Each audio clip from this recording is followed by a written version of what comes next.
Oh, that's nice. That is Flesh Shapes Holly Brewer, and she's here in the studio with us. Hi, Holly. Hello. We're going to be talking with her today here on the show. You're listening to Matt Connarton Unleashed, and we are live from WMNH 95.3 FM, emanating from downtown Manchester, New Hampshire, also on Comcast 97 in Manchester, streaming at WMNHradio.org, and on the Facebook, on the Matt Connarton Unleashed Facebook page. Today is Monday, February 3rd, 2020. And here we are. The number to call is 603-250-6007, 603-250-6007. You can also send a text to 617-917-4476. Tweet me at Matt Connarton or shoot an email to matt@ipmnation.com. And we do have some folks in the Facebook live chat already. Brian Mackey, all the way from Idaho, says, good afternoon, Matt Connarton. Jenny joins us in the Facebook live chat. Brian says, hi, Jenny. Jania Turner says, Holly, Flesh Shapes. She's very happy. I assume that's someone you know? Janaea. Yeah. Hey, Janaea. Janaea, that's how you say it? I don't know, but I think it's Janaea to me. All right. Hello to Wayne Noel, who joins us from Michigan, and Tony Petrello is in the Facebook live chat as well. So we'll play some more of Holly's music later on, but welcome to the show, Holly Brewer. Thank you very much. I'm glad you and Jenny connected on, was it on Facebook, or did she, somehow she found you or you found her, or? Yeah, she wrote to me and said that she'd seen a TV special about me. Oh, a TV special? Mm-hmm. What was the special? I don't know which one it was because so many companies covered it. But when I was a little kid, I was involved in a court case as a whistleblower against the Jehovah's Witnesses organization. Well, heck, I was going to ask you about all that later on, but since you brought it up,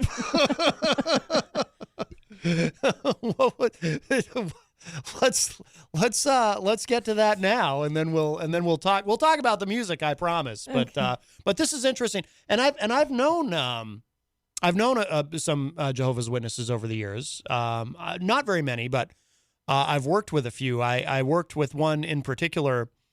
I worked at a big national chain, and we had a district manager who was a Jehovah's Witness. And the one thing that I remember about him, Rory, great guy. We got along really well. But the one thing I remembered about him is if he sneezed, he did not like, you already know where I'm going with this. Yeah. He did not like it if someone said bless you or God bless you, however well-intentioned they might be. So he had kind of a running joke. He tried to be funny with it, though, to make people comfortable with it. So he had a running joke. It's a Seinfeld reference. Like he said, just say you are so good looking or something like that. I've probably seen maybe half of all the Seinfeld episodes. So I never saw the one that he was referring to. So I never got the joke. But that was his thing. Oh, hello to Michael Martineau in the Facebook live chat. Janaea says, Jenna like Forrest Gump. I'm from Pennsylvania. Oh, it's Jenna. Oh, okay. I've never known. Thanks, Jenna. Now we know. And Tony says happy. Oh, no, Jenna. Oh, like Jenna. Forrest Gump, because he calls her Jenna. Oh, right. I get it. So it must be Jenna. Jenna. That makes sense. I haven't seen that movie in, I saw it in the theater when it came out, and I never saw it again. Jenny Bjorklund? Bjorklund, yeah. Oh, wow. I can't say it the way you says it. She says, hello, Holly dearest. Okay. Well, there you go. Her name means Björk, like the singer. It means tree, the birch tree. So okay. Her name means birch land. You know how to say it correctly, or at least I assume you do from the way that you say it there with the accents. Yeah, I can't do that. How come everyone is named Jenny here, or something like it? Well, it is very common. I like that. In the various derivations of it. I'm not sure that we're still on Facebook Live all of a sudden.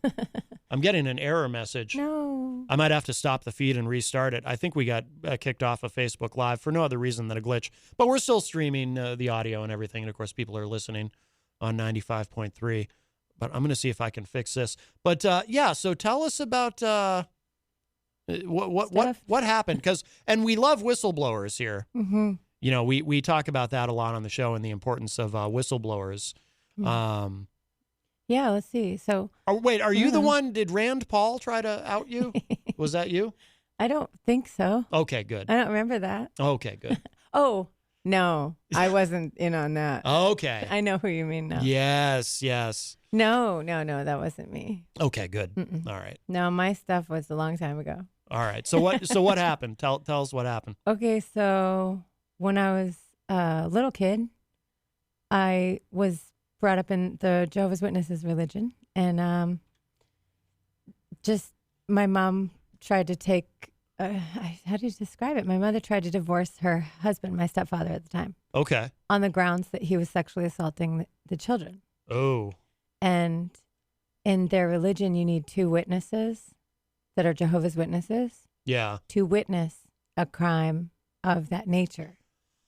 Oh. In order to convict within the community. Well, that's awfully convenient. Yeah. Hardly do people molest children in front of other people. Right. Yeah. So the agreement was that if she divorced him, she'd be thrown out of the kingdom hall, out of the religion. And so she did. She left her community and left everything she knew. And he still had visitation rights for the two children that he made with her. Okay. Mm-hmm. Oh, wow. And so when I was 16, I guess when I was 15, I told one of the cops and the chief of police in Keene that I had something to tell him. And I guess a year later, I told him, and they went to his house to investigate stuff and found way too much stuff. And I don't know, we were in court for 7 years against them, and the Jehovah's Witnesses paid for his lawyer. No kidding. And he got a life sentence of 49 to 102 years in life, I think Okay. it was. He's like not cutting out. Yeah, Mm-hmm. yeah. Oh, wow. Well, that's good. Yeah, and so a lot of people, because it was the highest sexual assault conviction in the U.S., or one of the highest sexual assault. Really? Yeah. Yeah. So CBS and NBC and BBC and CBC and like all these other people have just did it. They covered the story and ever since then it'll be like 10 years. What's up with our whistleblower story? I don't know. They just do the check-in thing, and so Yeah. Mm-hmm. So people will write to me and tell me about the various stages they are within the cult or out of it, and I'm always there to give a thoughtful answer to anything anybody has to say, or any questions, or if they want to share their experience in any way. They don't have to be a Jehovah's Witness. It could be whatever. Sure. It's like a part-time job. It's like giving counsel to people that are struggling with. Wow, that's really interesting. So people contact you for advice That don't even know I do music. Wow, no kidding. Mm-hmm. Like consistently? Like, do you hear from a lot of people? Yes. No kidding. To the point where I finally made a record about my life, which is this last one I released. Yeah. Because I was trying to keep them separate. I was trying to control the narrative. I didn't want people to pity like my music. Right. Yeah. No, that makes sense. That makes sense. Yeah, and I did, for anyone who's wondering, I did ask you before we went on the air if it was okay to ask you about that, bring it up. And then you brought it up right out of the gate. So that made it really easy for me. That's literally how she wrote to me. I think, unless it was a different special, but she was like, I just saw a special about you, and I'm assuming it was that special. Yeah. Jenny is, she must be listening to the audio stream because the Facebook feed is giving me an issue. Facebook is so glitchy. Mm-hmm. But yeah, Jenny says she's messaging me. She says it came up in my music searches with my own difficult past, because she's been through a lot. I mean, I won't, it's not my place to talk about it in detail, but I know a lot of what she's been through. It's pretty common, unfortunately. Yeah, no doubt. So so how long has it been that you've been out of that now? I mean, it's been a long time, obviously, right? Yeah, when my mom left, I was 10. Yeah. So I didn't have to go to any more Kingdom Hall meetings. And I got to, I don't know, begin the idea of celebrating a birthday or Christmas or Valentine's Day or anything ever. Right. Because one thing people might not know, and I wouldn't have known this had I not met some Jehovah's Witnesses along the way. They don't celebrate any holidays or anything, right? Nothing that takes away your attention from selling books. Oh. They're a lot like Amway. Right. You're even called a publisher if you're a member of the church. Really? Mm-hmm. Oh, that's interesting. Yeah. It's a book selling factory. Oh, I'll be damned. The Watchtower Bible Tract Society was in Bethel, New York. And ironically, last year, New York State changed the statute of limitations to 0. Yeah. So if something happened to you 25 years ago, you don't have that 7-year limit. And ironically, that exact same year, they moved their headquarters. And I don't know. I mean, conspiracy theorists can talk about it if they want. It just seems convenient. Right, right.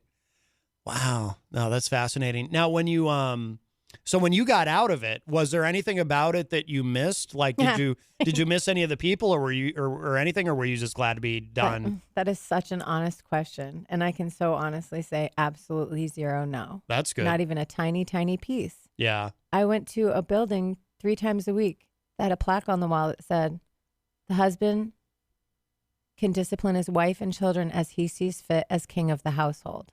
Wow. I had no place in the society. Yeah. There was nothing for me except to hopefully grow up and get owned by some guy. Right. It really wasn't, I'm not the guy for the job when it comes to like submission or falling in any line. Yeah, yeah. So it wasn't good for me. And I just knew it was all a lie. Right. I knew that everything was it seemed more reasonable to believe in Zeus and Hera. Yeah. You know, right. It just didn't. Yeah, I apologize to everybody as far as Facebook Live. It just doesn't seem to be happening. I even rebooted that system. So, but you can still participate in other ways. I say this 70% joking, 30% serious. Are they like you know how the Scientologists? I thought you were going to say them because they're similar. Is it possible that they've hacked us somehow because you're on the show today and they're screwing with our Facebook Live? I'll tell you that it's not impossible. Really? Yeah. Yeah. Because I've never heard that necessarily. Like, you always hear that about Scientologists. Like, they're vicious. Like, they'll mess with you. They'll threaten you. They'll hack you. They'll do whatever. Mm-hmm. Wow. So it's possible that I can't. Wow, that's interesting. Because it is weird how it just stopped working. Jenny says, she's private messaging me. She says, and by the way, if anyone else who's listening, who's on Facebook, because obviously you can't participate in the live chat, feel free to private message me during the show if you have any questions or comments. Jenny says they're like Southern Baptists. Would you say that, or? They don't believe in God as much as Southern Baptists do. Okay. God isn't such a main focus. Not really. Yeah. It's more about shaving tips, how to dress rich but not too rich, how to accidentally be always holding a piece of their literature when you're in a public space so that someone can ask you what you're reading. Interesting. It's really mostly like tips on how to spread the virus. It's not really, it's Jesus doesn't come up much. God comes up, but only in the word Jehovah God. You only say Jehovah God. Yeah. You don't say God. Okay. And it's funny you say the God bless you thing because it's the only thing that's stuck with me. I still don't like it when people say God bless you to me. It's the point where I hold my sneezes. Really? Always. Oh, wow. And I even have friends that'll be like, God bless you. Ooh, and they'll cover their mouth real quick. Sorry, I forgot. And my reasoning is different than their reasoning. But I don't like other people to invoke deities to put a spotlight on my existence. Okay. I'm just trying to do my thing. Yeah. And I'd rather not, one, have someone command their God on my behalf. Yeah. Because what if they're busy checking emails and they don't want to deal with me? Right. And I certainly don't want them to come to my attention, miffed. Right. And then I also just don't like that kind of spotlight being brought on me. Yeah. From like an omniscient deity. I'd rather just kind of sail through on my own conscience. Yeah. Without alerting the authorities. What about and I'm asking genuinely. This isn't to be flippant, but what if somebody because some people just say bless you. They don't bother with I don't bother. When somebody sneezes. Yeah, I never say God bless you. I just say bless you. Does that bother you? Well, what's funny is it's an empty ritual. People say bless you. It's like bless you. That's true. You know? Yeah. It's just like, why do we do it? It doesn't. It's something that I hope to get over. Yeah. It does send a. I feel like it sends just a little shiver through my body. That's like, ugh. Really? And I gotta get over it. Yeah. Because it's a weakness, and I'm not about to hang on to weaknesses on purpose. Yeah, because it's real though. Yeah, that's interesting. Wow. Well, other people get mad at you when you don't say it. Well, that's the thing. Yeah, because people think it's rude not to. I just say, do you? Right. It's on them. Whatever bothers them is on them. What if someone says Gesundheit? I think it's hilarious. I have a lot of friends who are obsessed with Germany that do still say. Oh, it really? at me. Yeah. Yeah, because I don't really have a lot of superstitions about health. What's funny is when somebody sneezes or coughs, or if I sneeze or cough, and I'm around my specific group of friends, I'll say, "Don't take my rations," right after I do it. Really? Yeah, because I'm like, I'm not dead yet. Don't take my rations. Right. Brian Mackey says they will also take away your salvation if you get caught smoking, and then he says parenthetically, heard it from a friend. Well, you get written up If you're caught smoking cigarettes, or if you're caught just they have these little sets of laws, and like you get written up, and so if you're not baptized, you can be disassociated. Okay. And if you're baptized, you can be disfellowshipped. And there's a reinstatement process for both of those states. Really? Yeah. But in order to be baptized, you actually take a written exam, and you're voted on by usually the 6 most wealthiest members of the congregation, who are the elders. Oh, wow. They usually aren't poor. I'll say that. Let's see. Oh, we have a question from Raven Spine. She says, listening in Washington here online. Holly, I'm recently out of the organization. In your opinion, what should us ex-JWs and activists focus on to bring Watchtower to justice? To bring them to justice. Well, there is a case lawsuit happening right now that I chose to not be part of because I already spent half of my life in court. Yeah. But you could lend your voice to that case lawsuit. I think in general, the healthiest choice that I would have, my healthiest advice I could give anyone who's an ex-JW is move on. Yeah. Move on, and at any point you can, especially when it comes up, feel free to share your story and help others who are in it one by one. A personal one-on-one basis can achieve a lot of good. And I would say conversely, if you feel like you have the mental bandwidth to handle letting the second half of your life be a battle against what hurt you in the beginning of your life, then go for it. Yeah. It's very, very exhausting work. Oh, yeah. I can imagine. Yeah. Yep. It's got to be. But I encourage people who can do it. Right. But it's really exhausting. I mean, if you just focus on your own higher vibration, that will reverberate out. I think I'm as I get older, I'm less anti and more pro. I'm not anti-war as much as I am pro-peace. And I feel like focusing on I hate to say higher vibration, but what I just mean is that. No, I get what you're saying, though. Yeah. Yeah. No, that makes sense.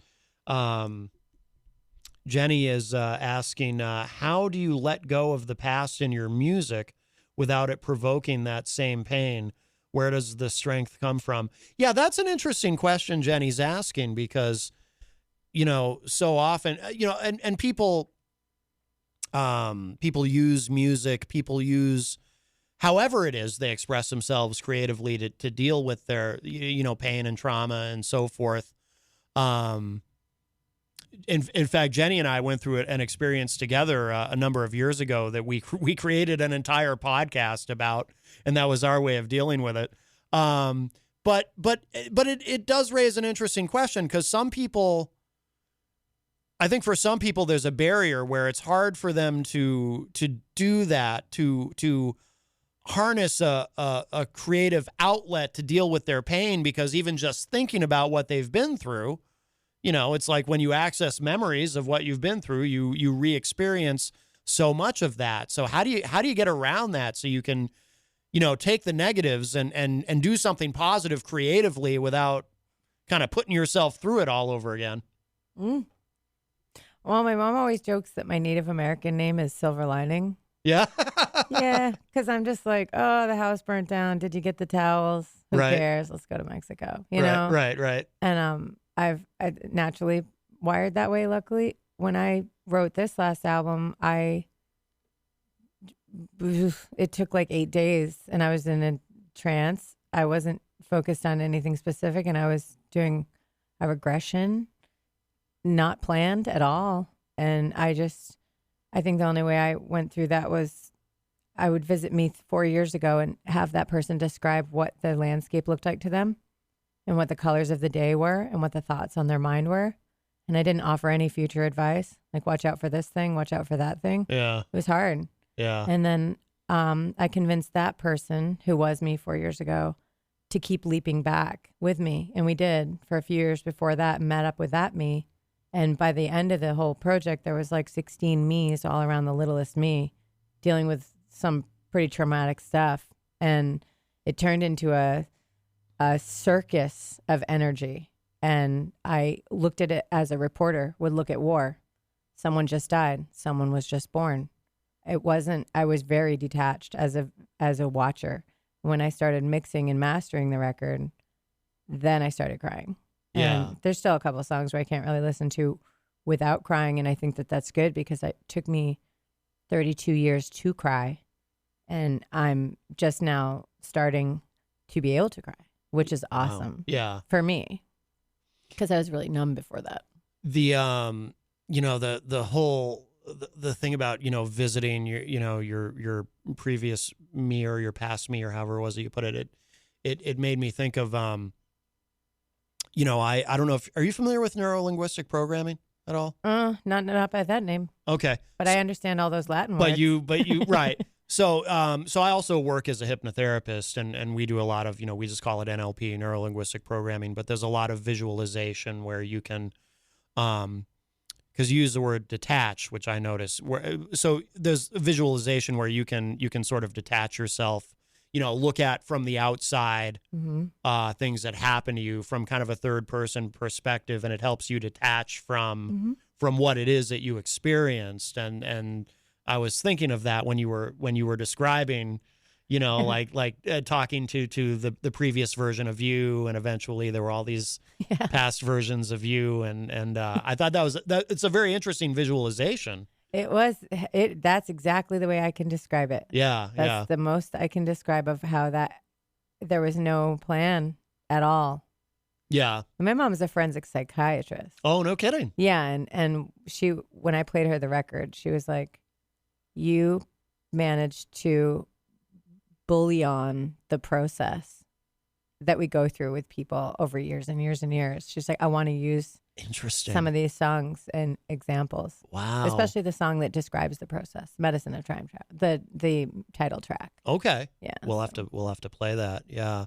Do you and her have a lot of, or have you, I assume you've had conversations about the past and Yeah, she went through the whole court case with me. Yeah. Wow.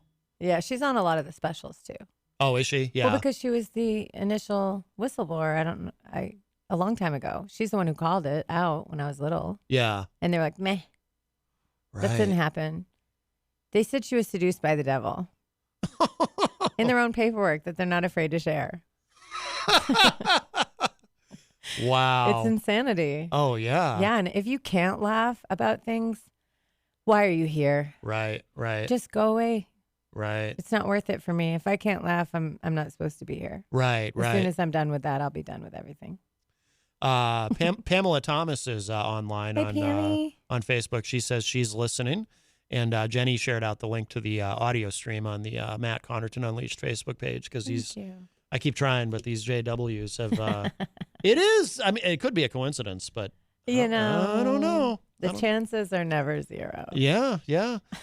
Jenny says, like my paintings, in a way, referring to how she deals with what she went through her paintings, because she does art. And she says, "Much love, warrior." So very nice, very nice. Well, that fills me with so much happiness. The judge on my case called me a poet warrior. Oh, no kidding. During the sentencing hearing. Oh, that's cool. That was pretty intense. I can never meet him. I can never address him ever. Yeah. From forever. Yeah. I can't even tell him things. Right. At all. Wow. Or you can declare a mistrial, 20 years later. Right. It's insanity. Our legal system is questionable. Yeah. Mm-hmm. Yeah. Well, why don't we play that song you were referring to? Medicine of Time Travel? Yeah. Where do you record, by the way? Do you have a home studio, or do you go to a studio, or? I record everything on my iMac underneath my lofted bed in my room. Wow. Yeah. I master everything there too. No kidding. Yeah. It sounds great, and it's wonderful that we live in a time when you can do that. Well, this track would have been really expensive to make because there's 127 vocal tracks. Really? It's just voice and drum. Wow. So I would have had to look for 126 people with a similar timbre and then pay them adequately. Right. For like a half a day. Wow. To record it. So it's easier for people that aren't loaded to record, for sure. Oh yeah. Absolutely. All right, let's give this a listen. So this is called Medicine of Time Travel, and that's also the name of the album. So let's listen to this. We're talking with Holly Brewer. More to come.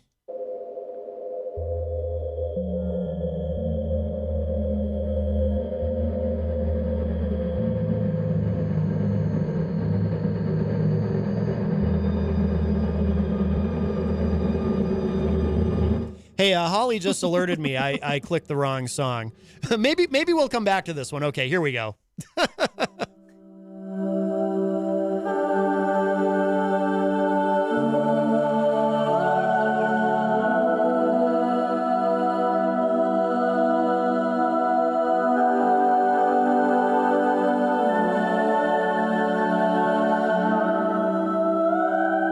Place that stays exactly the way you left it.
right, there we go. Medicine of Time Travel.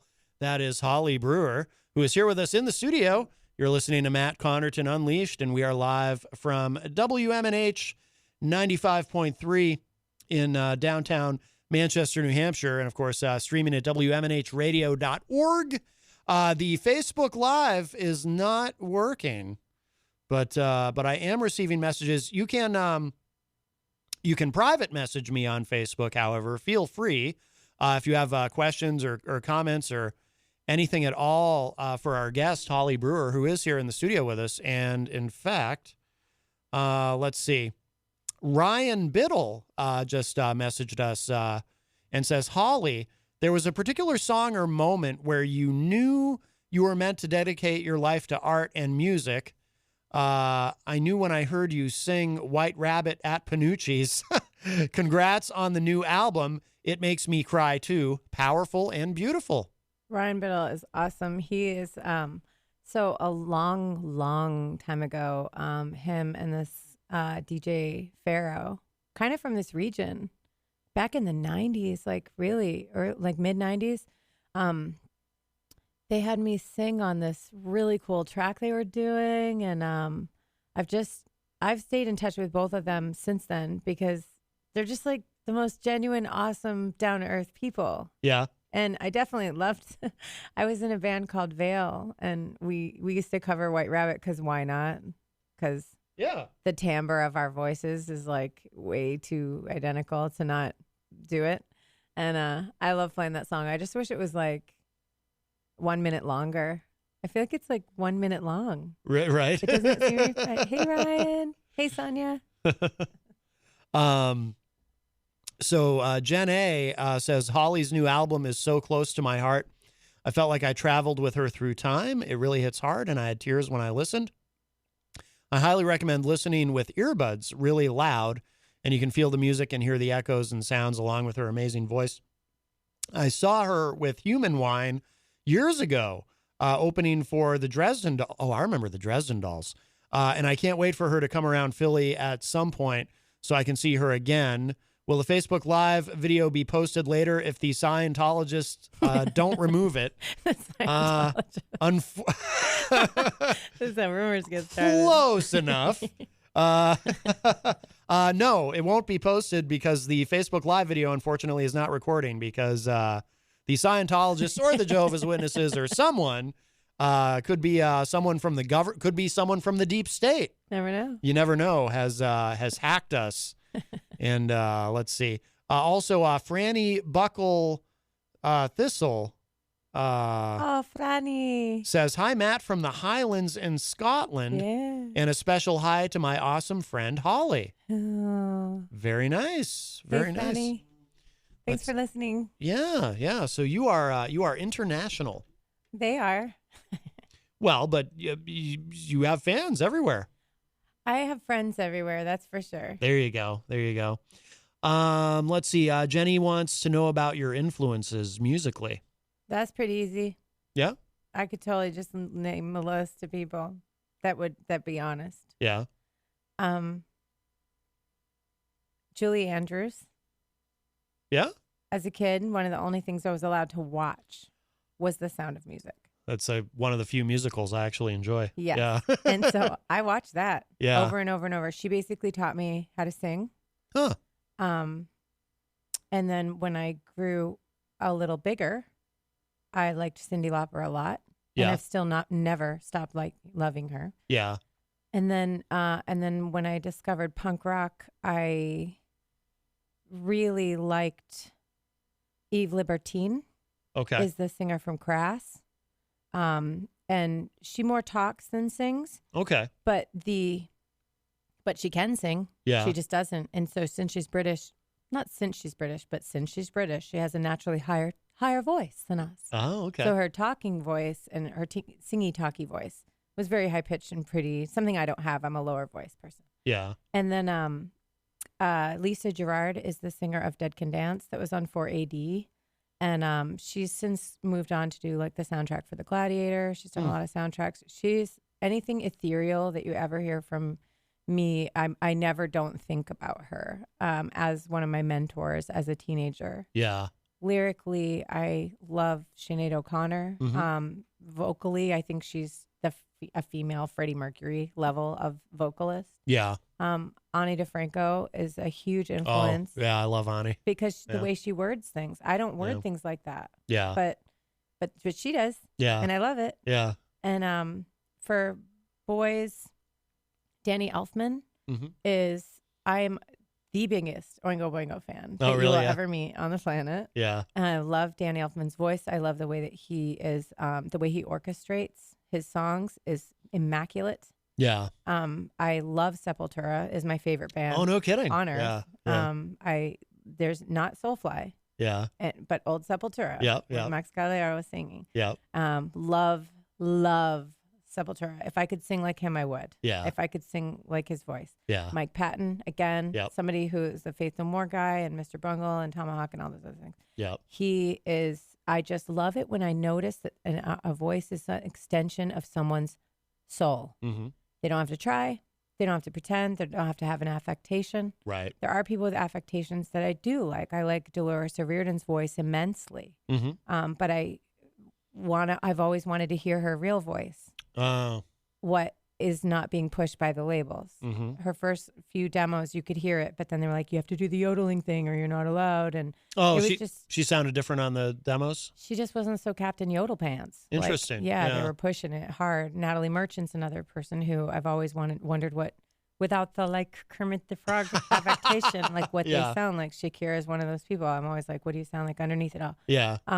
My not guilty pleasure is Celine Dion. Anything she sings, I'll listen. No kidding. Yeah, but I wish she'd buy different songs. Right. Yeah. Personally. Yeah. But she does her. She's amazing. Yeah. But yeah, those are all my, I think they're pretty evident, my influence, I think, in my music, but I'll be like, I made a jazz song and I'll play it for people and they're like, that's not jazz. Right. Even close. That's so real. No, that was a great answer. I'll tell you, you'd be amazed how many musicians. Well, I've interviewed a lot of musicians, and there's so many I've interviewed who I've asked, what are your influences, and they're like, I don't know. Or, I'm just us. I swear I live in a vacuum and everything I've done is completely original and nothing touches me. Yeah. No, yeah. I totally give props to anybody who I can't believe I just forgot Tori Amos. Yeah. That is somebody, Tori Amos is someone who I can listen to. Everybody has that ex-girlfriend that listened to so much Tori Amos that now if they even hear Tori Amos, it disgusts them. I'm that ex-girlfriend. Oh, really? Yeah. I could listen to her 24/7. Yeah. With Alan Watts dubbed over. I like to listen to two sounds at once in my house. Yeah. Oh. Yeah, two streams, whether it's talk radio and music. Really? Mm-hmm. Yeah, I like to have at least two, if not three, going on. That's interesting. I've never heard anyone say. Mm-hmm. Well, it's funny. I've known people who will do that, but I always they have multiple media things going on, but I always assume it's not a conscious thing. It just ends up where the TV is going and the radio's on at the same time, and they just don't. But you consciously do that. Absolutely. That's interesting. Yeah, I like to listen to some sort of a talk radio program. Yeah. Anything, really, almost anything. Yeah. Unless I just can't stand it. Yeah, yeah. A talk radio of some sort, and then classic, whatever you want to call it, waterfalls dripping over Zen guitar sounds. You know what I mean? Yeah. And then very low black metal. Just no kidding. Yeah, that's my favorite. But if someone speaks to me, I have to stop the word. Anything that has a word. Yeah. I can't focus. Yeah. I couldn't focus at all. Even in a bar with a television on. Yeah. I have to block my ear. I have super ADD. Yeah. Yeah. Mm-hmm. See, I'm kind of the opposite. I can't, I can't have multiple, sonically, I can't have multiple things going on. Or even visually, actually. It's funny, I was, have you ever been to Buffalo Wild Wings? But maybe another place like it. So if you go in there, it's they've got multiple TVs throughout the place, and it's like a sports bar. Well, I'm not a sports guy, so I'm not inclined to go there anyway, but I've been inside them, and they've got multiple TVs going with different sports shows, and they're all it feels like they're all turned up all the way. And to me, I get overwhelmed by it. It's that's hell. geez, I'm not epileptic, but I think I'm going to have a seizure in this place. But people don't seem to be bothered by it. And it's like, to me, it's like, how do you do this? Like, just being bombarded, like, it's just sensory overload to me. I agree completely. Really? Yeah. Oh, yeah. No, I've never owned a TV. I will never own a TV. Really? No. That's interesting. I can't do it. Commercials make me irate. Oh, no kidding. Yes, they infuriate me, and I haven't gotten a handle on it. So in lieu of that, I don't have a TV. Oh, okay. Any commercial. But have you ever tried like watching TV with maybe some black metal in the background and some talk radio at the same time? And then you just I feel insulted when I watch TV. I feel like I'm being actively insulted. No kidding. Yeah, my ego goes into overdrive, and it's like, wow. You think I'm that stupid that I'm going to fall for that? Wow. Like, I got to figure that out. So do you not watch anything? No, I don't watch TV. No kidding. Never. Like, you don't watch anything online or anything? I do. Oh, you do? Okay. Yeah. I just don't watch paid programming. Right. I guess is what it is. Sure. Programming. Well, yeah. I can't do that. Like I'm a visually stimulated person. Yeah. Like I have the Planet Earth series. I have like documentary. I'm very into documentaries. Yeah. I'm very into documentaries. But I have Netflix account. Yeah. And I watch it on whatever device I have. Yeah. But you just don't want to sit through people selling you stuff. Yeah. Can't. Yeah. Can't. And if it's a show like this, like where somebody's talking, if you're talking about the products in your voice and you're talking about how they work for you or how they relate to you, that doesn't bother me at all. Not even a tiny bit. But it's the, hi, Carol, guess what I found? I'm just that voice. I just can't. Well, sometimes, like if I hear an ad on the radio where people are talking that way, it's like I find myself thinking, wouldn't it be fun if people talk that way in real life? It would just be fun if there was like not everybody, because it would be annoying, but if there was maybe if there were 5% of the population that just walked around talking like that all the time. I do. That would be awesome. That's awesome. We could do it together. I would genuinely enjoy that. You just have to almost laugh.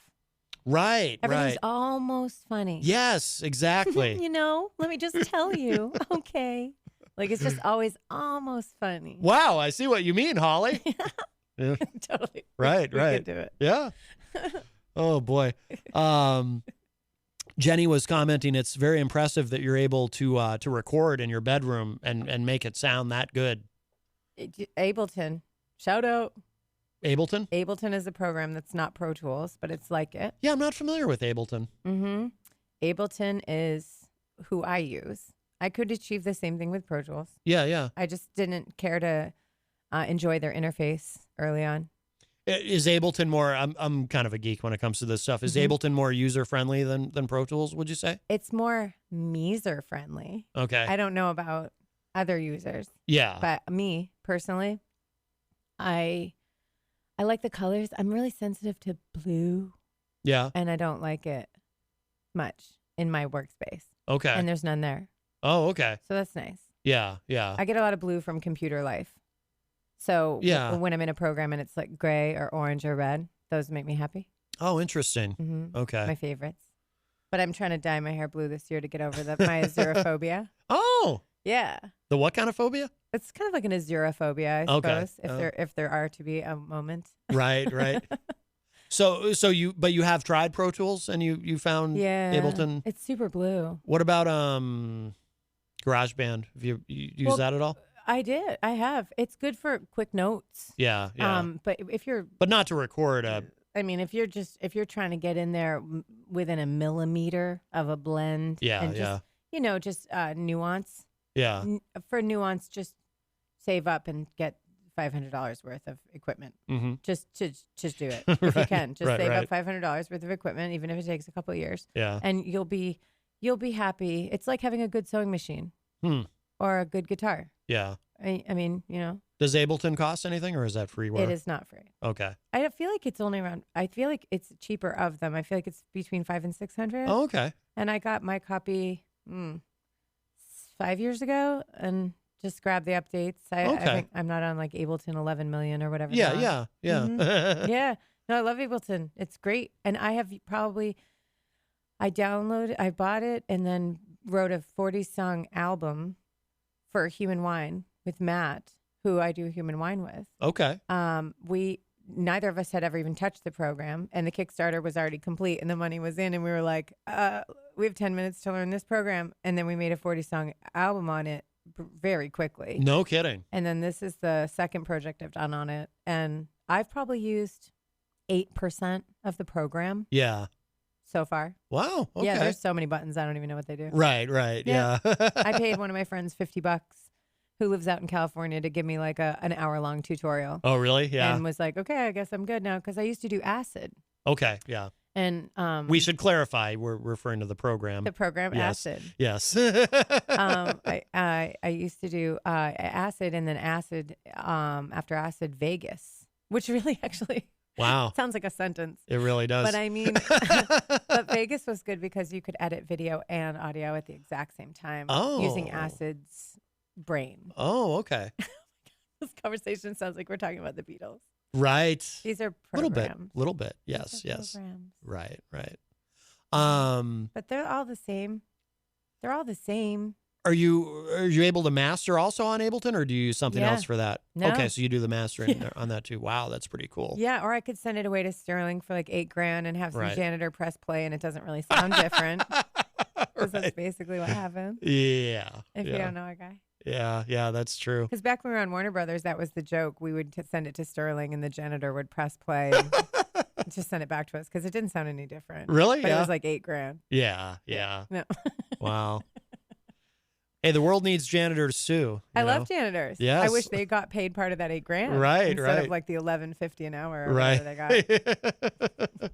Jenny loves Tori as well, by the way. Oh, she's the best. Yeah. She's a big Tori fan. So Human Wine. Now, are you still involved in that project as well? I think Human Wine's forever. Yeah. Yeah. And is that a duo? It's you and. Well, I mean, we're the brains of it. Yeah. But man, we played with we had a 15-piece orchestra for a long time.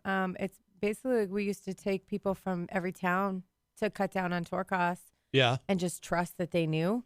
And we'd shake hands on stage and play a 2-hour set. No kidding. And hope for the best. Yes. And it almost always worked out really well. Yeah. I have to say almost. Yeah. Because, oh my gosh, when it's a train wreck. Yeah. Because those songs are very mathy and social politically oriented and very fast paced. And I never sing pretty in that band. It's more like. Right. Mm-hmm. Did you have a couple of train wrecks along the way? Oh, well, we had a little kid come up that was like, I know all your stuff on accordion. Really? And I was like, okay, let's do it. Wow. And she had the wherewithal at a very young age to bail after a couple songs. Oh, and was really? like, honestly, I am so scared right now. And I was like, just go backstage and puke or do whatever you have to do and come back and we'll hang out later. Yeah. Yeah. Wow. But the audiences are very forgiving. Yeah, that's don't good. care. That's good. Yeah. Jeff Spencer messaged us, says, Holly is a wonderful soul that lights up and enlightens all that she encounters. Miss her smile. Hefe. Very nice. Very nice. Hefe's the bomb. Hefe, I'll never forget decorating the porta potties for the fish show with you. What? I worked in staging for a really long time with IATSE, the union. Okay. And also some other jobs that were not union. Okay. And a lot of them were setting up shows for fish. Yeah. And one of them, actually, no, that wasn't a fish show with him. It was, I will never remember the name of that band. But it's in Ohio, and they're a band that's very Hookahville. Boom. Acoustic Hookah. Okay. And the event was called Hookahville. And I got hired to basically drive around in golf carts and make sure that everything was looking good and had prettiness. Yeah. And so the porta potty is in the backstage area and all that stuff. I got to be queen of Christmas lights and decorations. Oh, yeah. So that was a fun job. Oh, that's cool. That's happy. He just messed his hand up really bad. I hope he's better with knives. Oh. Yeah. Better with knives? He just had a knife moment. Oh. Mm. Was he cutting food? Was he in a knife fight? I think it was a fight with food, perhaps. Oh, yeah. right, I'm not quite Oh, sure. it was a food fight, is what you're saying. Yeah, it just did not look good. Yeah. When he showed me online. That's why I don't handle knives. Like I'm very because I'm a klutz. Yeah. And I'm very, conscious of my klutziness. So I don't want to lose a finger. I don't want to mess up my hands. I'd hear you. I don't do food fights. I don't prepare food, but I'm very knifey. Are you? Yeah. Yeah. I sharpen them when I'm bored. Really? Yeah. Oh. Or not when I'm bored, but when I need that kind of focus. Yeah, yeah. I suppose I'd say. Because I haven't really been bored most of my life. Right, right. But when I desire that kind of calmness, I will sharpen like my hatchets or my axes. Really? Oh, interesting. Yeah. Yeah. See, I don't even want to own sharp anything. I want my knives dull. I want my knives dull enough that I can't really cut anything with them, essentially. My grandpa gave me all my axes. Oh, really? He made them all. Oh, how many axes do you have? Probably about 17. You have 17 axes? Hatchets and axes. Wow. And tomahawks. Wow. Yeah, I'm pretty into them. Yeah, so you collect them, obviously. Yeah, and I like aiming with them. Yeah. I like sport with them. Oh, really? Yeah. Mm-hmm. Huh. Yeah. Is that like something you can, like, I don't know anything about this because, again, I don't handle anything sharp. Is that like, like you can go around and, like, are there, I don't know, tournaments or something where? They probably have something in the Highland Games. I don't know. Because I feel like I've seen that. Probably. Like people throwing hatchets in some sort of competition. They should around here because that was a pretty popular weapon in our region for all the way down to Oklahoma for a long time before we were here. Jenny says, cool, my kind of woman. I should show her my knives. Yeah. Yeah, Jenny has a whole cabinet full of knives. Yes. Yes. Then occasionally she'll hand me something if I have to cut open a box or something. and those moments are terrifying. Because I don't know what's going to end up happening. And then she has to remind me so I don't stab myself in the stomach or something while I'm cutting open the box. It's a thing on a job. A college student wearing flip-flops to show up to a stage build. Right. Asked me to borrow my knife to cut apart a zip tie. And I just looked at him and I was like, man, just don't end up in the hospital. Right. Not even 8 minutes later over the radio. Hand, blah, blah, blah. For real? Yeah. Yeah. He gashed the fleshy part just below the thumb that makes you flex. Yeah. Looked like ribbons. Oh my God. He messed up. But you don't ever, I should have been like flip-flops now. You don't show up to a job build in flip-flops. Right. Yeah. Any job build. Right. Unless you're building paper airplanes. Right. No. Certainly don't think OSHA would approve of that. It was so un-OSHA-y, but the school was in charge of the moment, so who Oh, cares? really? Yeah. I think it was UNH. Oh, really? Yeah. Might have been. Yeah. Yeah. So Human Wine, do you do any shows currently with that, or are you focused on the solo stuff, or? Well, I mean, I would do them. I think doing this solo stuff has taken up a lot of my brain. Yeah. And also Matt, who does Human Wine with me, he really hurt his body. Oh no. Either playing guitar wrong or just not exercising right on the wrist, and it's something that happens a lot to guitar players. Does he have carpal tunnel? It's like worse. Oh, it's really? almost like bursitis, and it goes away. It's going away. Yeah. But without healing properly, it's not a good idea because the types of Django Reinhardt's music. That's just real busy swing jazz music from the 30s. Yeah. He only had 2 fingers, so a lot of his stuff was bar chords. Okay. Like this. Oh, yeah. And so like what Matt plays is a lot of really fast, busy bar chords jumping around. So his hands basically clenched for 2 hours straight. Oh, interesting. So you got to ease into it. Yeah. And Human Wine songs are not forgiving to any member of the band. Like my throat feels like I got kicked in the face. Yeah, because you said it's very mathy. It's super mathy and it's loud and it's ruckusy and there's not a lot of breaks at all. And so everybody's tired at the end of the day. That's for sure. Yeah. Yeah. And one of my favorite things about doing this kind of music is the music's not really different per se. It's just less hard on me. Yeah. Like the music I do now is like less hard on me. Yeah. Yeah. Which I like. Yeah. And I also felt like A lot of times, like when you're playing with a drummer, who's loud, all the intricacies, like you and I, when we're talking right now, these subtleties, right? Those are gone, right? Because you're like subtleties, right? That's your only option, right? You know? Yeah. So I love what Human Wine does, and I love everything about Human Wine, and I never want Human Wine to die, and I know it won't. But, but I'm loving this. Yeah. This phase is like, yay. Good. Yeah, I like nuance. Brian Mackey says, great show. Of course, the video had to fail. Yes. Well, it says, we haven't narrowed it down. It's either the Scientologists or the Jehovah's Witnesses.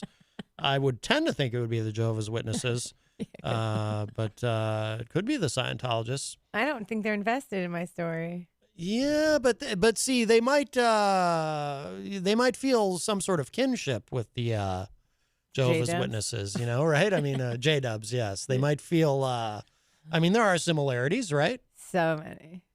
Who's the, so many similarities. Who's the actress? So many. Who, she's done a ton of interviews. She used to be a Scientologist. Leah Remini? Yes. Yeah. Yeah. See, you're like the no. J-dubs version of her. Well, except for that, I think her parents were like high upper echelon. Yeah. My mom was the single female. That's the lowest member of society in Jehovah's Witnesses. Now, is there something, because she describes in Scientology how you find out what the big secret of it all is, and it's like, oh, really? Right. And it's a big letdown. Is there anything similar with the J-dubs where you just go, oh, really? This is it? The fact that they cover up pedophilia so actively was the biggest letdown for me. Yeah. Because you can easily just be like, no. Right. We're going to step ahead and be like, no, and take some higher ground. It's easy because they weren't involved. Or were they? That's the thing.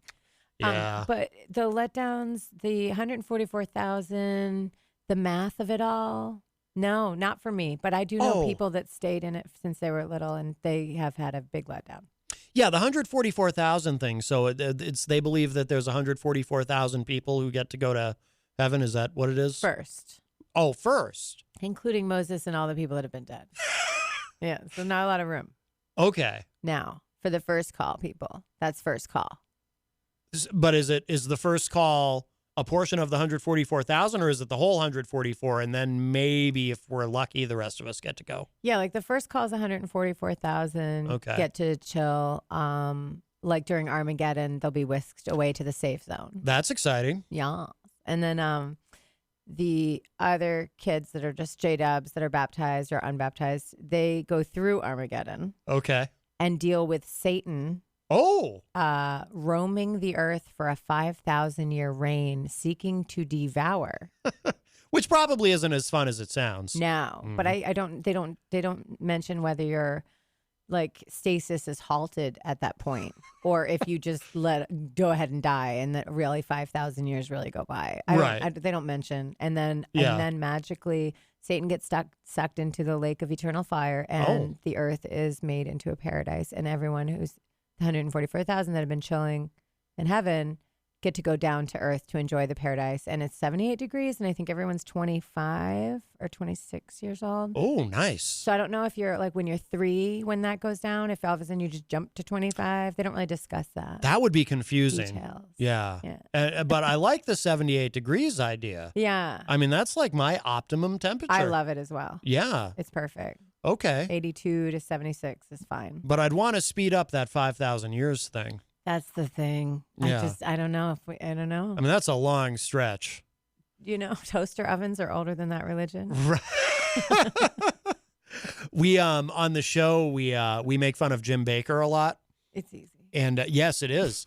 And I don't know if you've seen this, but Jim Bakker, they sell these, they call them staying alive food buckets. No, I don't. Oh, yeah, it's great. So you buy the food bucket, and it's got all this, like powdered food so that you can survive the rapture. Got it now. Got it. But the thing that I don't understand is it seems like to me there's a flaw in the marketing, because the people he's selling these to, in theory, are the people who are going to be swept up in the rapture. So why do they need food buckets? So it doesn't make sense. Now, granted, by design, why should it make sense to begin with? But it doesn't make sense. It's funny, too, because if you watch the show, like, you know, they'll pan to the audience, and it's all these people, like these like 90-year-old people who obviously they're just there to hedge their bets. They're trying to get into heaven.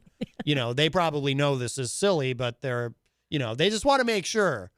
But yeah, the staying alive food buckets.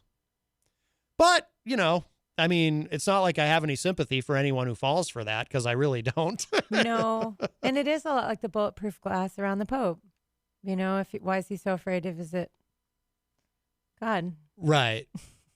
Oh, yeah. Well, yeah, that's true. It's a thing. Yeah. Staying alive. Well, wow, they picked that phrase? Oh, yeah. Huh. Oh, I might even, if I can find it quick enough, I'll play it. There's even a song. So there's this guy on the show.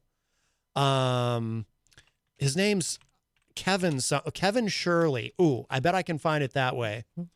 Kevin Shirley, Staying Alive. So he actually, you know, Staying Alive by the Bee Gees. Of course. He actually made a version of that song about the food buckets.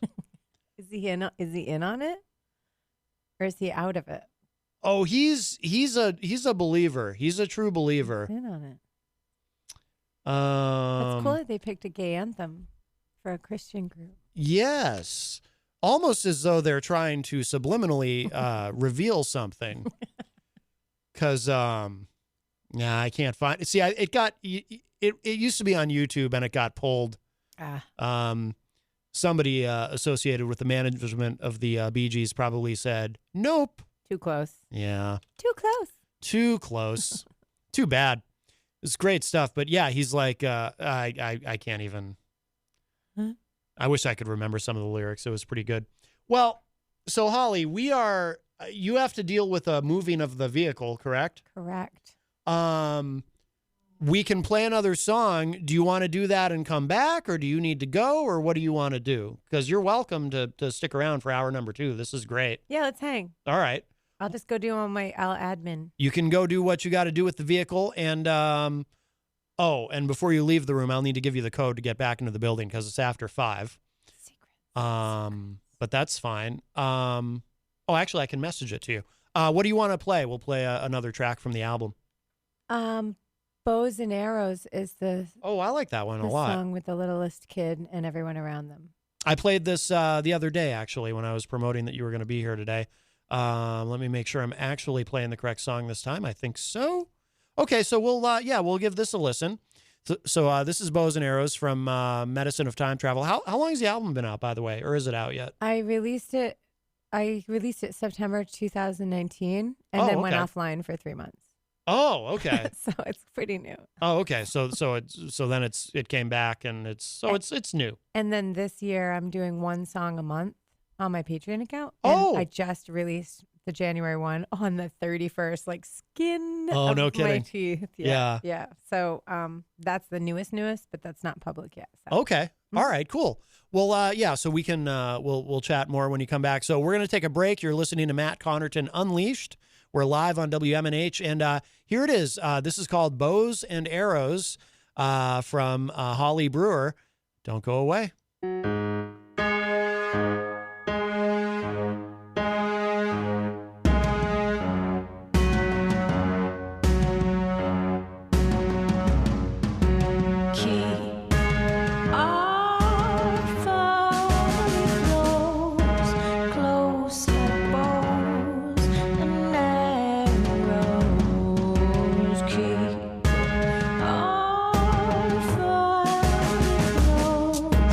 Close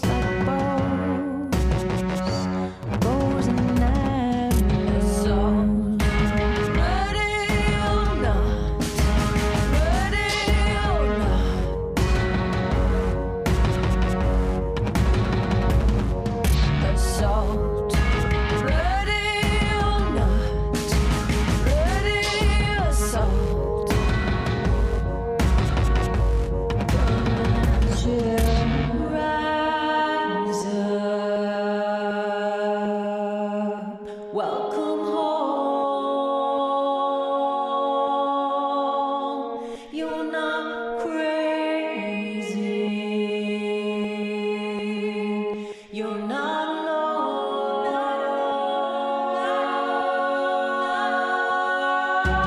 Keep our family close, close like bows and arrows.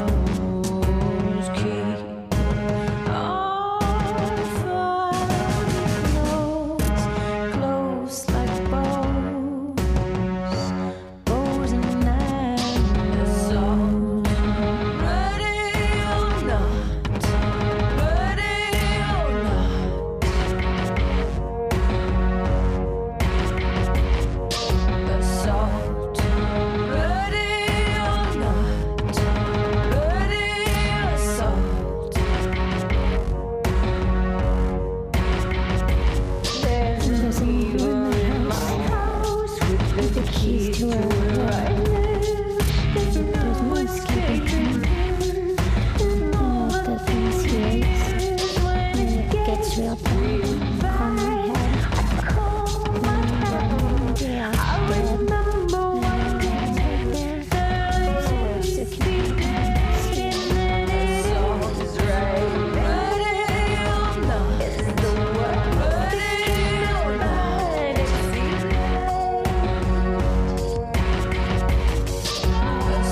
And I'm already climbing, cause these glossy signs been breaking minds. They promise many things.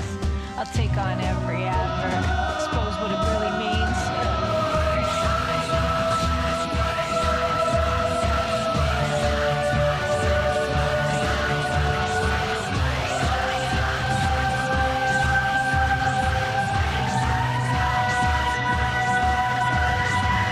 You're more than just a pretty face upon the billboards that you grace. The corporations selling lies, they shoot them in our eyes. You're more than just a selling point. You are the beauty that's inside. You needn't shave to be their queen. You needn't live their cyber dream.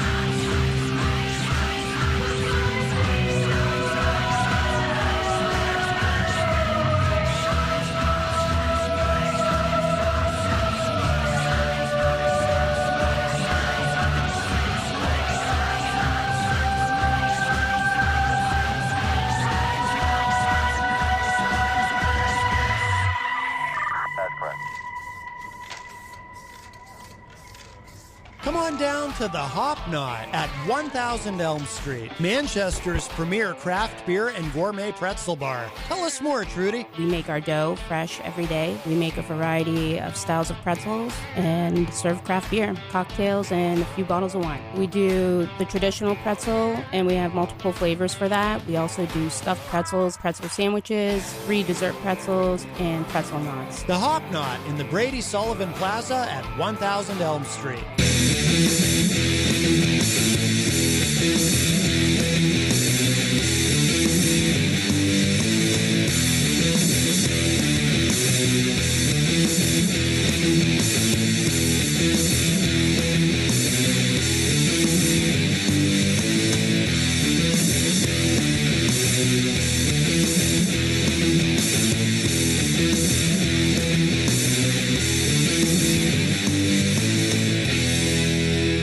Welcome back, everybody. We're well into hour number 2, Matt Connarton Unleashed. We are live from WMNH 95.3 in downtown Manchester, New Hampshire, streaming at WMNHradio.org.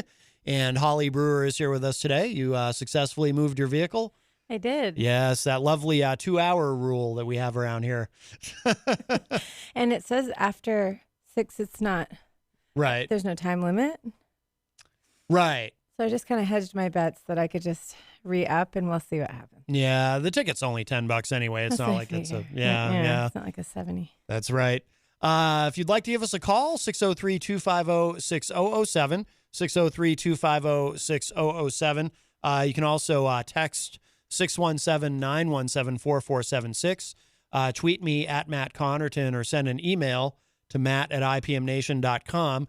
And during the break there, so we played Bows and Arrows. I also played Billboard Bandit. I really like that a lot. Me too. Very, very catchy.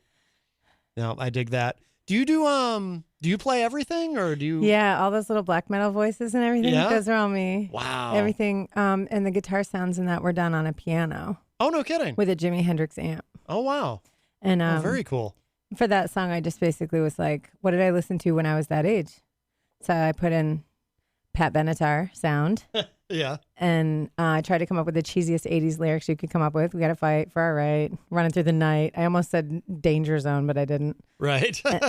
and then, rap. So there's a rap in there. And then Eve Libertine of Crass is that sort of British voice lady that's talking. Yeah. Influence of her. And then at the end, I put black metal. So those were all the categories of music I was listening to. Oh, okay. At that time period. Very nice. Very nice. Yeah. Let's see. For people who aren't in here, I'm going to say you are managing like 9 different media outlets while you're talking. Like, you're impressive. Thank you. You're bouncing all over the machinery seamlessly. So. Well, I've been at it a while. Let's see. Jenny, how do you say her name? Bjorklund? Björklund. It's Björk like jerk. I'm never going to be able Jerk, to do it. like jerk. Well, try it with your. I sound like I'm having a stroke. No, it's just because your tongue's not used to it. And instead of an R, make a D sound in your mind. I'm never going to be able to do that. Björk. I can't even trill my R's. Or how about D? D? So instead of Bjork, just go Björk. Björk. Yeah, Björklund. But you could say Björklund. That's much easier for me. Way. Thank you. Yeah, yes, Jenny Björklund. Björklund. Yeah. That's so much easier. So she said. She says, I couldn't find the "Staying Alive" song either, but Jim Baker "Food Bucket" song "To My Girl" isn't too shabby either. Sweet. I totally will play that in a second. She also said, I do prefer listening to Holly's absolutely beautiful voice, though. Oh, come on. That's sweet. That is very nice. But I want to hear the Jim Baker We bucket. do have to, yes. I have played this one on the show before, and it is amazing. Let's see. My Girl, Jim Baker, Food Bucket. Yes, this is... Jim Baker Food Bucket. Just, I mean, that alone. That sentence alone is intense. I know. Jim Baker Food Bucket. I just picture it full of mascara and lipstick, but I guess this is white. Here we go. I found it. Oh, yeah. And get up and dance a little. Wow.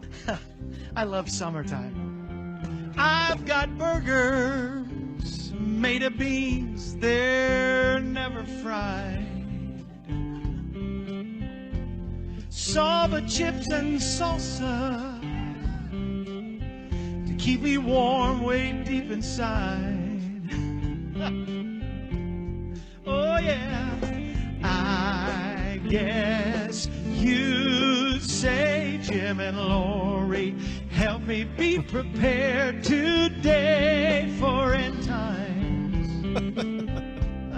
I'm talking about end times.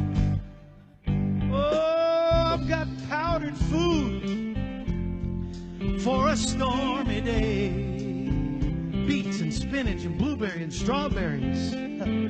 Filtered water from Seychelles to take the poisons away.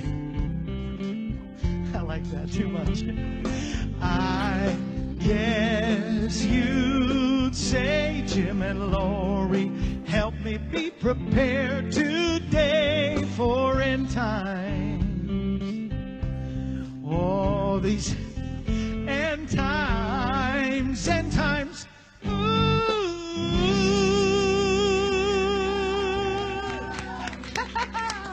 Great song, Kevin.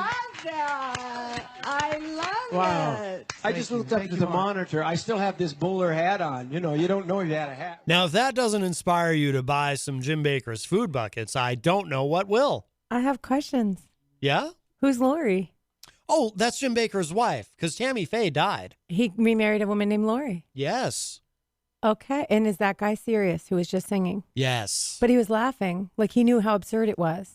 I think, here's the thing. I think he knows, I think he knows on some level that it's absurd, but the Lord does work in mysterious ways. Yes, it does. It's the mystery of it all, as my dad would say. I was raised Catholic, and he would tell me that's, you know, when I would ask him these questions about these things that didn't make sense to me, he would say, well, that's the mystery of the Lord or something. It's handy. It really is handy. It's kind of a catch-all explanation without any actual explanation. Correct. Yes, yes. Oh, so you grew up Catholic, so you understand religion in some sense. Yes. Organizing, I guess. I haven't been to church, I will confess, pun fully intended, in a very long time. Robert Dion just messaged me now. He has a show here on WMNH. He says, no live today or just not coming up on my phone. We are live. I'll message him back. Facebook video not working. It's still not working. I think we've been, I think the Jehovah's Witnesses and the Scientologists have teamed up. With the Masons. With the Masons, yes, and the Deep State. Matt wrote to me and said, I think it's the Masons. Oh, really? Yeah. Yeah. Well, they do they do that, though? Because they're not really, the Masons aren't really a religion, right? They're like... they're all religions. Yeah. They have all the symbols. They respect all the symbols. Right. Yeah. Right. Everyone's allowed to have a poster. One of my stepdads was a Mason. Oh, no kidding. Yeah, I just collect the best of them. Did he ever reveal anything to you, or was everything a big secret? I'll tell you 2 quick things. Yeah? He was a designer for them, an architect for them. So he designed buildings that he designed the underground part of the buildings that mirrored the top of the buildings. Yeah, yeah. And some of the pathways underneath. Okay. And that was he was the engineer. He wasn't really handy with his hands. Yeah. He was mindy with his mind. Okay. We had a cop come to our house because there was a disturbance, little kid disturbance. This is a different stepdad than the one who went to jail. Yeah. And he, they said, well, we can't take Holly out of the house unless she's in danger. And he ran upstairs and got 45 and brought it downstairs and held it up to me. And he said, she's in danger if she stays here another night. Wow. So, my mom divorced him. Yeah. And then I got to go to a girls' camp house that night with this really cool lady that was like, "You want a cigarette?" And I was like 15, and I'm like, "Yeah, give me a cigarette." So it worked out all right. Wow. Yes, but he didn't like unleash any facts on me as far as like, I think he was pretty low level. Yeah. Honestly. I would think though, if he was designing like hidden underground tunnels though and stuff, I mean. Yeah, but there's just so many levels. I think he was probably like, he'd been in it like 21 years. He just doesn't really, I don't know. I just don't get the vibe that he was like in on anything, any big, he wasn't in Scotland. Right. You know what I'm saying? Yeah. Like he was just in New Hampshire. Yeah. Some Mason in New Hampshire that's like, chilling with this rainbow girl. Yeah, I worked with a guy who had been somehow involved in that, and but he wouldn't reveal anything either. There's just no point in revealing because then it's sort of like having a subscription based service. Like if you give it all away, then there's no. Right. Where's the preciousness? Like if, De Beers wasn't hiding all the diamonds. Right. Then no one would care. Right. So you got to keep it precious. Raven Spine said, addressing what we were discussing earlier, 144,000 are immortal. The rest are on Earth as second-class citizens. Yeah. And if you step out of line, you're done. Yeah. So when you think you're one of the 144,000, so in my congregation in Wilton, there was a lady who was convinced she was one of the 144,000. Like you get it in a vision. And the elders, who are just the 6 richest dudes in the Kingdom Hall, will vote on that one whether or not. Now, if you have a member of the 144,000, it does make your congregation precious. Okay. It's almost like having a star. And so she went through the whole process of am I, and they agreed she was. And they do this one celebration around Easter, frightfully close to Easter, called Memorial Day. Yeah. And it's the only holiday they kind of celebrate. And it's called Memorial Day. And they pass around crackers and wine with no alcohol in it. And they pass it around on a plate. And every member of the Kingdom Hall, church, congregation, whatever, passes it to the next person without partaking of it. Unless somebody is of the 144,000. And they are allowed to partake of the body and blood of Christ. Oh. But they don't really say body and blood of Christ. It's an empty ritual. Yeah, because you said they're not really into They Jesus. don't really say that. No, it's not about that. Huh. I mean, they like him, but it's not like a big deal. And so they passed it around. And this lady, she was the one that was able to eat the saltines and the blessed, apple wine or whatever it was. Yeah. And then it turned out that she was having an affair with the circuit overseer. Oh. So you have a circuit overseer and a district overseer. Those are the people who are like the big head honchos. Yeah. So she was married to a guy who was worldly, AKA not a J-dub. She got her 144,000th ship or whatever, thousandth ship. And then she was, it turns out she was cheating on her husband with the district or the circuit or district overseer. I can't remember his name, but his name was Brother Drinkwine, which is so awesome. And she lost not only was she lost her 144,000th status, but she also was disfellowshipped. Oh, wow. I don't think you can even come back after that. So you can be immortal and then have it taken away from you if you have an affair with the circuit guy. Something. Wow. Yes. If you have an affair with Mr. Drink Love or Drink Wine, whatever his name was. Yes. Yeah. So that was kind of a big deal. Wow. She won. She won the lottery and had it all taken away. See, I would have a hard time with that whole, because, I always say it's my stomach's world. You all just live in it. So if somebody's passing around a plate of saltines and like cheese or whatever, I'd be doing whatever I could to make everyone think I was part of the 144,000, because I'm gonna eat something. I can't imagine just passing it on, unless I had like a stomach bug or something. Well, most Catholics can't, because isn't everyone allowed to partake in food offerings in the church? Even little kids come up and eat crackers, right? That is true. Right. Yes. But I never, and I would do that. I had to, but I never drank the wine though. 'Cause you didn't have to?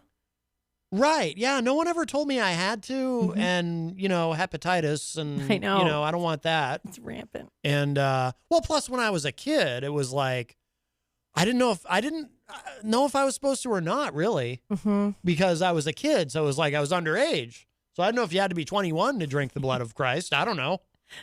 And then by the time I was 21, I wasn't going to church anymore. Right. I was out of the house. Right. And you can drink all the blood of Christ you want. Right. But at that point, it wasn't interesting to me anymore. I did most of my drinking in high school. By the time I was old enough to drink it and could do it legally, it lost its appeal. I quit everything at 21. Did you? Yeah. So you quit drinking. You quit. Did you quit smoking? I wasn't really into pot when I was little. I never. Well, really liked pot. what about cigarettes? I've been smoking cigarettes since I was 8. Oh, okay. So you didn't quit everything. No, everything big. Oh, okay. Like big things. Right. Yeah. So like from 14 to 21, I did heroin, and I did it every single day for the last 3 years. Wow. Never took a break. Yeah. And then acid. I probably spent all of 14 to 17 years old on acid. Oh my God. Almost every day. Wow. It did it's how I solved a lot of the problems going on in my mind. Wow. It helped me make filing cabinets for all of the memories, which took the form of memos that would blow around my mind whenever a sound that triggered them happened. Yeah. So it helped me organize all these filing cabinets that I could access at any time. Huh. And then I actually started to deal with them. Right. After that. Huh. Yeah. Jeepers. Yeah. But 21, for me, same thing. Yeah. Yeah, and I never was into drinking. Ironically, last name Brewer. But right. I didn't even think of that. No, yeah, I'm a disgrace to my family. Most of them die of cirrhosis. Oh, really? Yeah. Yeah, it just never got me, the bug. I don't like the taste. I don't like the way it makes me feel. It tastes so rotten. Yeah. Well, I was never much of a drinker either, but I would drink, like in high school, I would, go to keg parties because I was very shy. So, but when I was drunk, I felt like everyone liked me. And I think everyone did, actually. Yeah, they probably like you anyway. But by the time I was very shy though, so it was hard for me. But then, by the time I turned 21, it was like I didn't even, like you're supposed to go out on your 21st birthday and go to a bar. And it was like, I just didn't care at that point. You know what I mean? Yeah, I know exactly what you mean. I spent my 21st birthday locked in my own bathroom so people I lived with would stop asking me for cigarettes. Oh, really? Yeah, that was my whole birthday. Right. Wow. Well, plus that's a good way to quit everything, right? Well, I lived really far from the store. Oh, well, that helps too. And I didn't want to have to go get more rolling tobacco. There you go. Yeah. 21, though, it's a thing. Robert Down is blaming the communists for the issues with the Facebook Live video. Why not? I mean, really, why not? Well, it could have been Russia. No, actually, I'm sorry, not Russia. It was probably Ukraine. At this point. We're going to need an investigation. I blame Hunter Biden. Yeah. And I want an investigation. Or at least announce one. Right. Even if you're not going to do it. They don't need to do it. I just need them to announce something. Yeah. And that'll be good enough for me. Yeah. Then we can move on. Right. Exactly. The next yes. Yes. Oh, if only. Oiga Waltz. What's that? Oiga Waltz. I was listening today to it.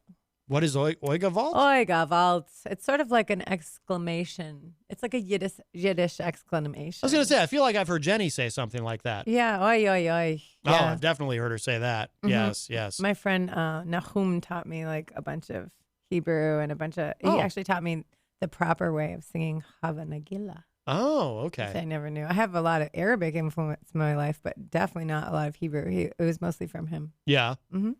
So that's in your music a little bit, or? I do sing in Arabic, and I Wow. sing in Portuguese and French and Latin and Spanish and Wow. English. Do you speak all these languages? A lot of them, yeah. I collect languages. Damn. I have an aptitude for it. See, that's always very impressive to me because I'm the guy who, like, I almost failed Spanish 3 in high school. You know what I mean? So I'm always very impressed that. Well, how was your teacher? How were you good? Did you have a rapport with them? No, it was her name was Mrs. Picard, Okay. third year, and it was the closest I've ever come in my life to failing a class. I got because it was one quarter. I think I got like a 62. That's not that bad, though. I never failed a class, but I came dangerously close. But she made, because, earlier we were talking about, like I said, I can't even trill my R's. That's true. I've never been able to. And I remember on the first day of Spanish 3, she told us, she said, to pass Spanish 3, you have to be able to trill your R's. Lucky for me, because there were a few of us in there who couldn't do it. That turned out to be an empty threat. Okay, good. But that's not fair. Yeah, but I did almost fail. So, yeah. But you understand it when people speak it casually around you? No, unless they're talking about food. You can understand the food items? Oh, if someone's talking about a taco or a burrito, well, it's my stomach's world. You all just live in it. Yeah. I think what that is just you've had more exposure to those words. I think I just like to eat. If you made your way to Mexico or Spain, I bet you within 1 month you would have pretty casual vocab down. Really? Yes. I'm very skeptical. If you hear it enough, it'll get in there. Spanish would be the one to learn, though. French is kind of only used in this area, and it's mostly dead. Right. I did enjoy being called Mateo. Yeah, Mateo, yeah. I enjoyed that. Yeah. That was nice. Matthias. All versions of Matthew are better and not English. Yes, I yes. Other than that, though, like I remember very little of it. Mm-hmm. Very little of it. Mm-hmm. Like, hola, ¿cómo está? You know what that means right now if I say that. Hola, ¿cómo está? Is that hello, how are you? Yeah. Oh, I'll be damned. You know it. Wow. You're good. Oh, I remember. Wow, I do remember Spanish. See? That's probably all I remember, though. You just need immersion.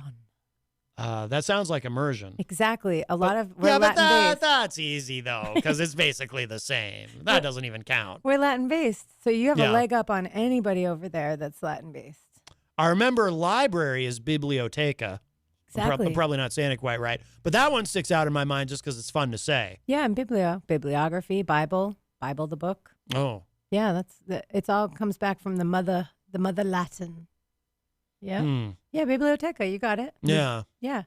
Just remember it's softer. Whenever you think it's going to be harder, it's softer instead.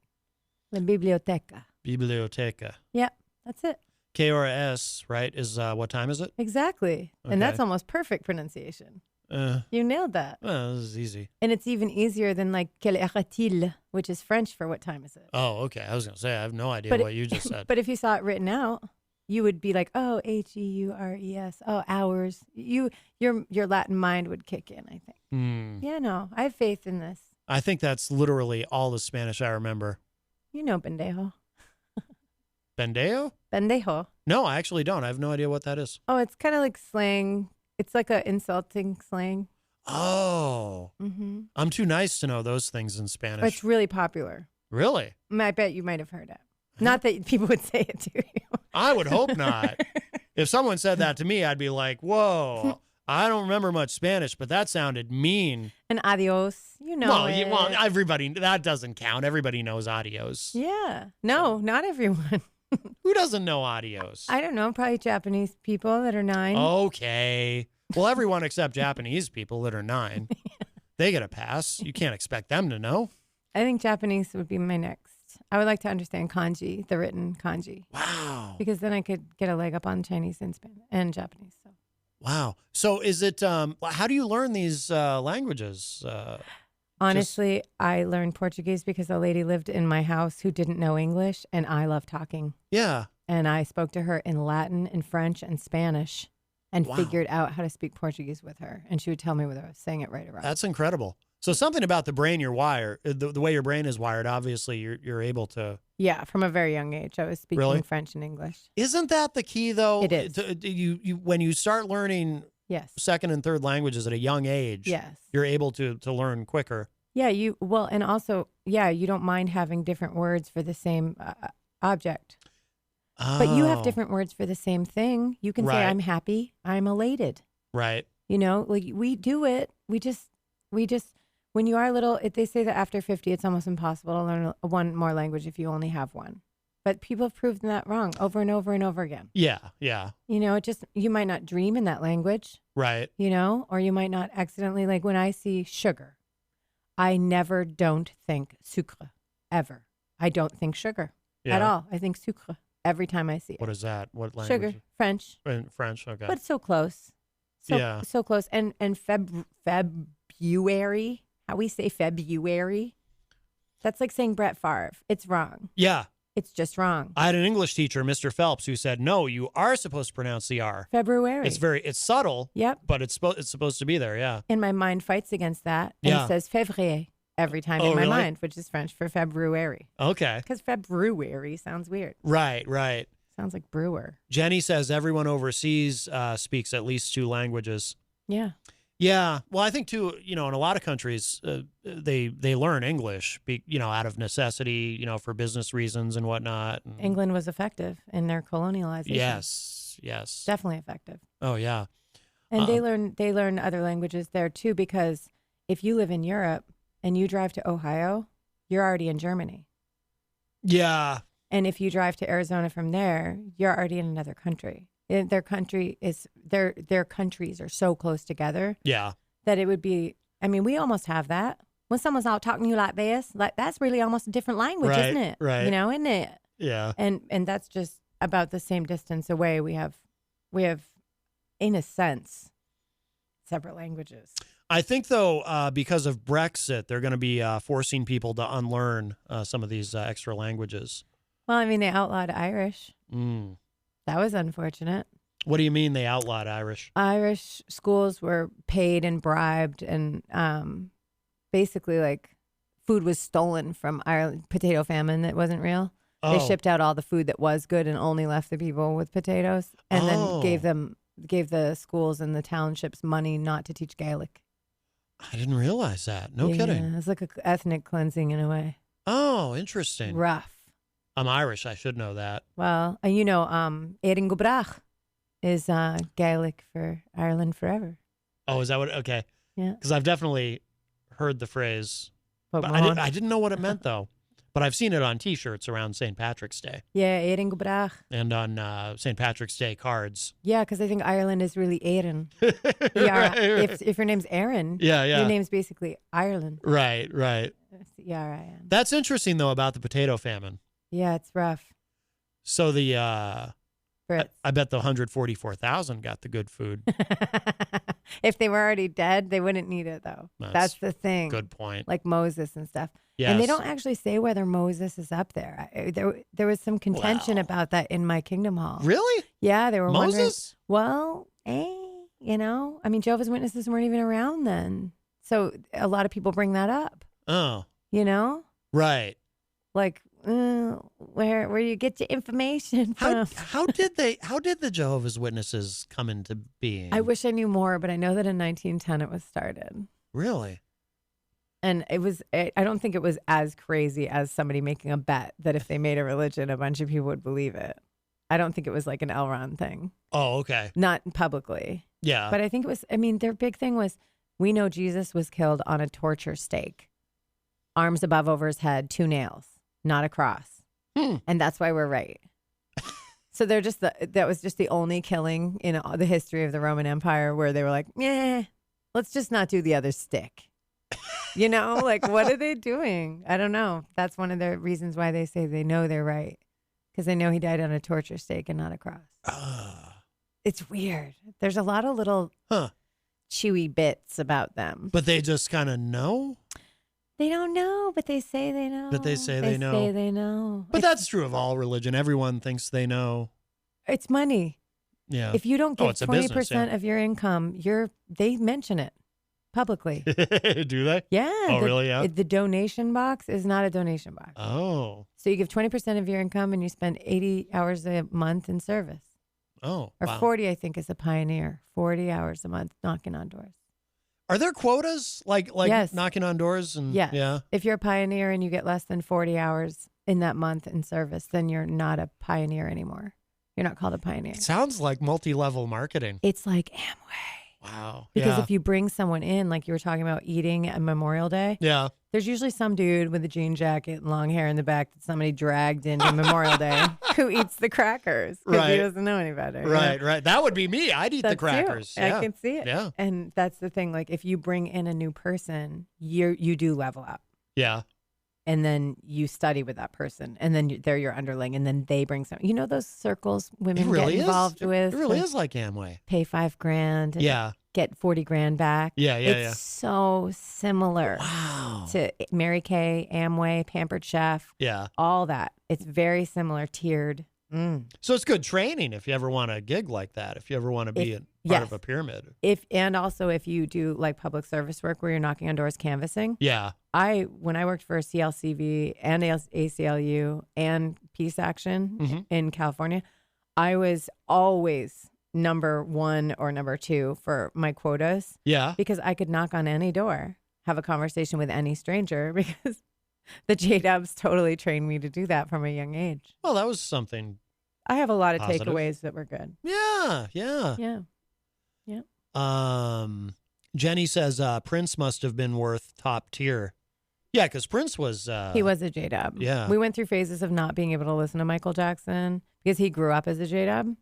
But then when he put out Thriller and Bad, Yeah. we weren't allowed to listen to him anymore because it was demonic. You're not even allowed to have a poster. And it's certainly not of a unicorn or a dragon or a werewolf Right. or anything that's fantastic. Yeah. You're also not allowed to have a poster or a tape from a music artist. Unless they're famous, then they're allowed to put out tapes. It was a little bit of a confusing. That is confusing. Yes, it was, because I couldn't have a Prince poster Yeah. or a Michael Jackson poster, but Prince and Michael Jackson could be J-Dubs. Is the poster, is that considered idolatry? Is that why? Correct. Okay. Yeah, and that's why you can't have a birthday, because you're idolizing yourself. Oh, okay. A day for you. How dare you? Right.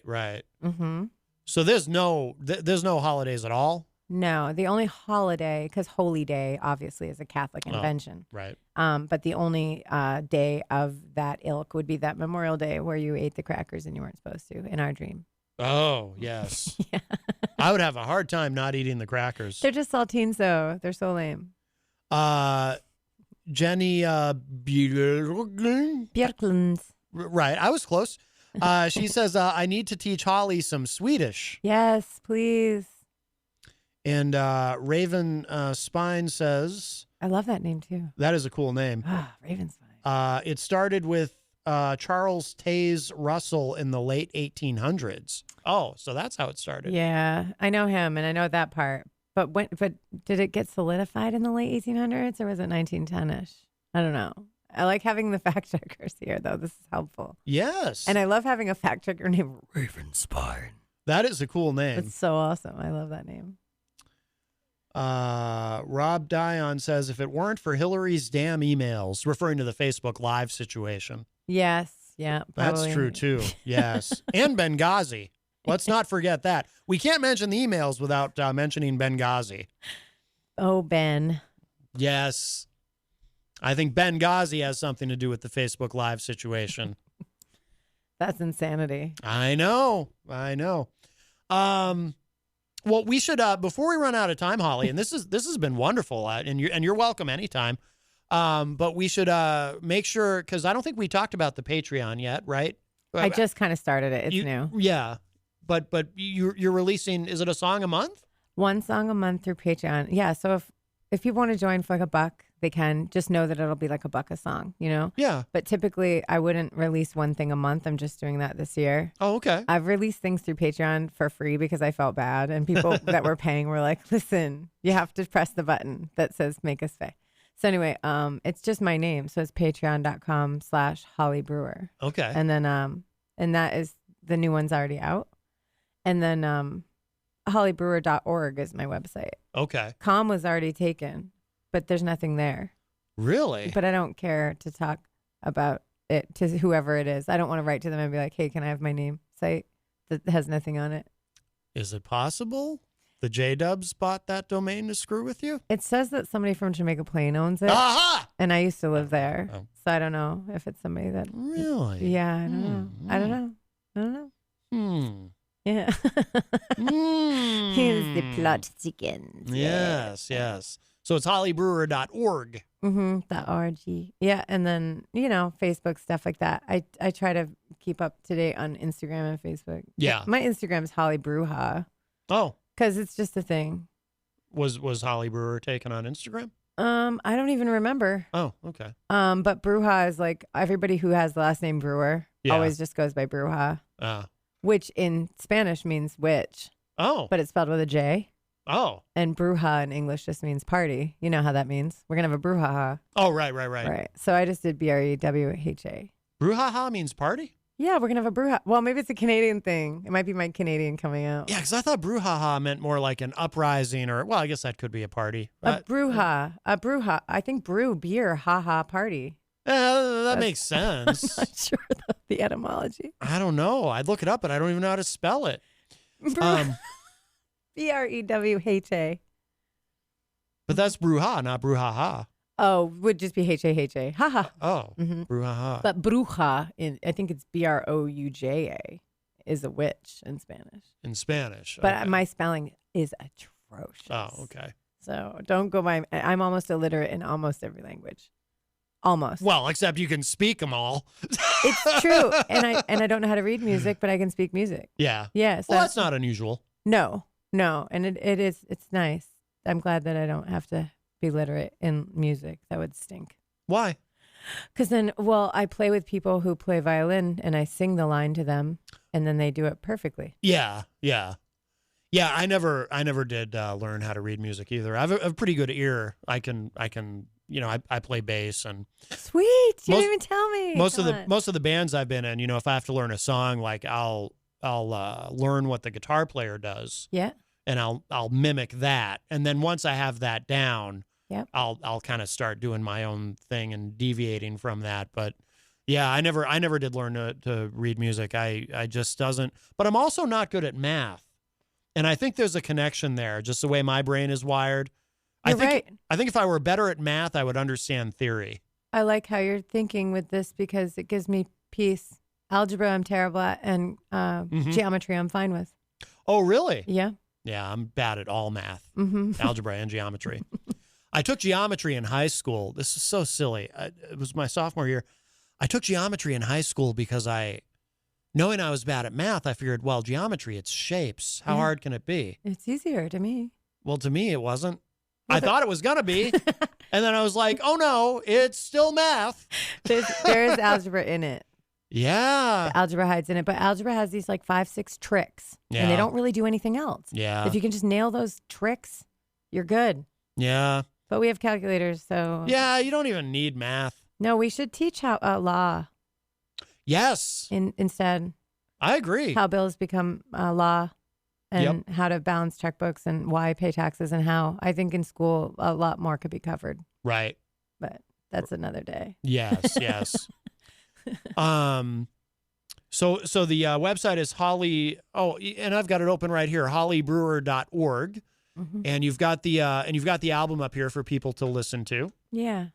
And we should close. Oh, let me ask you this too. Do you have any shows coming up in the area that you want people to be aware of? I'm working on a show in Boston and I haven't decided exactly where yet. Yeah. But it'll probably be like early summer.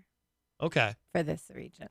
Yeah. Do you have periods of time where you play out a lot, or you just kind of take shows as they come? Well, I've never booked shows. I always wait for the venues to write to me, which is a really bad habit. Well, but that's good. If venues are contacting you, that's a good thing. Well, yeah, but it's technically a bad habit for it's your job and stuff. Right, so you right. should just make the calls. Yeah. But this year I've dedicated myself to making sure that I play more often and I'm not just hiding in my room in the lab making sounds. Right. So I will be playing more shows this year. And I hope I can actually just drag myself back down to the South and back to the West. Oh. And because it's been a long time since I went out there. And I really want to do a European tour of like 15, 12 dates, something small. But, yeah. you know. Yeah. And it's easier now that I don't really have to have a guitar with me. I don't have to have a guitar with me. Right. So that's nice. Yeah. You brought a guitar today, but you didn't want to play it. I don't really like playing guitar. Yeah, that's interesting. I like how it looks, and I don't like how they sound at all. Wow. No, not at all. I wish they sounded like Wurlitzers. Yeah. And were as light as a guitar. Yeah. That'd be great. Oh, yeah. No Not kidding. even Wurlitzer, but something soft and round. Right. Organish. Yeah. Yeah, I like those sounds more than like plink, plink, tink, plink, plink, tink. Well, you could get it's a little 1980s, but you could get one of those, what do they call it? A keytar? Yeah. I could. I don't know. Do I look like a keytar guy? Could I pull it off? I don't know. You probably could, but you'd need to wear some neon or something with it. That's to thing. really. I have to get out of the black. Really embrace that. Yeah. Yeah, and some cool glasses with like green glasses. Actually, you know what's funny? Honestly, even in the 80s, I never thought that looked good. It doesn't. It's always ironic. Yeah. Which is okay. Yeah. But it's always ironic. Right. They were born ironic. Yes. Well, it was the 80s. Well, Holly, this has been wonderful. Thank you so much. Thank you a lot for having me on, giving me a chance. Oh, absolutely. It's good. And you're welcome anytime to come in, hang out, and chat about whatever's going on in the world. And, there's always a lot going on. We do live in very interesting times. They are interesting, and that is true. Yes. That's the one truth. Yes. They're interesting. Yes, definitely. Well, and everybody, if you missed any part of today's show, it will be up in just a little bit at WMNHradio.org. And Holly, let's play one more from the album. What do you want to finish up with? Each One, Teach One is a song that took place during the first song. It crashes the first song's party. Oh. During the math of the song. It's explained in the liner notes. Oh, okay. Oh, yeah. And that's there on the website. Okay, cool. Yeah, so we will finish up with this. And Holly, thank you again. Thank you. All right. I teach you everything that I know. How to make a garden last in the snow. How to make a filter out of rocks and coal. But you gotta get up. I'm gonna teach you everything that I know. How to stay warm when you're shivering cold. When to hold on and when to let go. Get out of the road. Kill me, why don't you kill me, kill me, why don't you kill me now? I can't, 'cause I'm gonna show you everything that I know. We can walk in the woods, are you ready to go? Go to sleep on a bed of leaves under the oldest oak tree. And then you and me, I'm gonna teach you. Kill me, why don't you kill me, why don't you let me die?